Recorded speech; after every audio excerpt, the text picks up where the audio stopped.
वफाकी हुकूमत का पाकिस्तान स्टील मिल को दोबारा फाल करने का फैसला सामने आया। पाकिस्तान स्टील को लिक्विडेट करने का फैसला वापस लिए जाने का इम्कान है। मुतादिद आलमी सरमाकारों की पाकिस्तान स्टील मिल की बहाली में दिलचस्पी। रूसी कंपनी से पाकिस्तान स्टील मिल की बहाली पर बातचीत जारी है। ज़राए के मुताबिक पाकिस्तान रूस में स्टील मिल की बहाली के लिए 2 प्रोटोकॉल पर दस्तखत हुए। तफसीलात उमर हयात खान से जानते हैं। उमर, बताइएगा।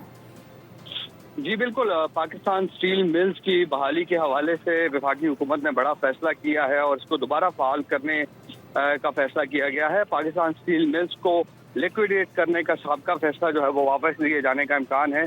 मुतादिद जो आलमी सरमाकार हैं उनकी पाकिस्तान स्टील मिल्स की बहाली में दिलचस्पी सामने आई है और सरमाकारों की मिल बहाली में दिलचस्पी को मद्देनजर रखते हुए फैसला लेने पर जो मुशावरत है वो की जा रही है और रूसी कंपनी इंडस्ट्रियल इंजीनियरिंग LLC से पाकिस्तान स्टील मिल्स की बहाली पर बातचीत जारी है। मिल की बहाली जिद्दत और तंजीम के लिए रूसी कंपनी से BMOU से हो चुके हुए हैं और पाकिस्तान और रूस के दरमियान स्टील मिल्स की बहाली के लिए 2 प्रोटोकॉल्स पर दस्तखत हुए हैं। पहला प्रोटोकॉल 10 जुलाई 2025 को मॉस्को में तय पाया था। दूसरा प्रोटोकॉल 26 नवंबर 2025 को पाक रूस बैनुल हुकूमती कमीशन के इजलास में तय पाया।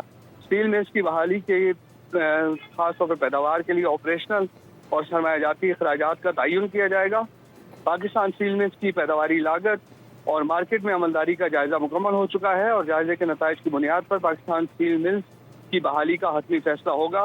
पाकिस्तान स्टील मिल्स की लिक्विडेशन रोकने के लिए काबीना कमेटी को सिफारिशात पेश होंगी। आलमी सरमायाकारों के ताबन से पाकिस्तान स्टील मिल्स दोबारा फाल होने की उम्मीद है।